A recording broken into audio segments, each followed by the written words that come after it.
Hello everyone, welcome back to my daily blog. তো এদিন ছিল আমাদের বাড়িতে পুজো, তাই সকাল সকাল চলে গিয়েছিলাম ফুল তুলতে। আর আমাদের বাড়ির মানে আমার বাবার বাড়ির গেট খুললেই প্রথমেই এত সুন্দর কাগজ ফুলের গাছ রয়েছে, যেটাতে কিন্তু একসময় ফুল ফুটতো না, এবার কিন্তু নতুন ফুল এসেছে।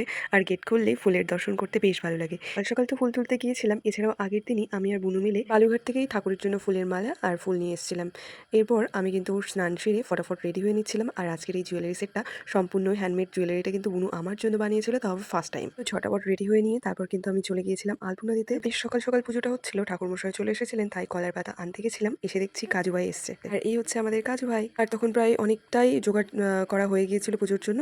আর এখানে ঠাম্মা লুচি ভাজছিল আর পুনু লুচিগুলো বেলে দিচ্ছিল। এরপর কিন্তু এদিন বানানো হয়েছিল নারকেলের নাড়ু। ঠাম্মা এখানে নারকেলের নাড়ুগুলো করে নিচ্ছিল, আর মা আমি ঠাম্মা সবাই মিলে কিন্তু নাড়ুগুলো ভালো করে গোল গোল করে পাকিয়ে নিচ্ছিলাম। এরপর সমস্তটা জোগাড় হয়ে গেলে ঠাকুরমশাই পুজোতে বসে পড়েন। আর এদিন ভীষণ প্রবলেম হচ্ছিল, কারণ ছিল ভীষণ গরম, তার পাশাপাশি যে ধূপটা আনা হয়েছিল সেই ধূপটা ছিল ভীষণ ঝাঁঝালো, তার উপরে ফ্যান চালানো নিষেধ ছিল, যে কারণে কিন্তু একেবারে আমার নাকের জলে চোখের জলে হয়ে গিয়েছিল। এতে তো কিছু করার নেই। তো এরপর কিন্তু ঠাকুরমশাই আরতি করে নিচ্ছিলেন। আর এখানে হচ্ছিল নারায়ণ পূজা, এরপরে কিন্তু হবে পাট ঠাকুরের পূজা। এখানে আরতি করার পরে কর্পূরের প্রদীপের তাপ সবাইকে দিচ্ছিলাম, তারপর কিন্তু ঠাকুরমশাইয়ের সাথেও ছবি তুলছিলাম, কারণ আমাদের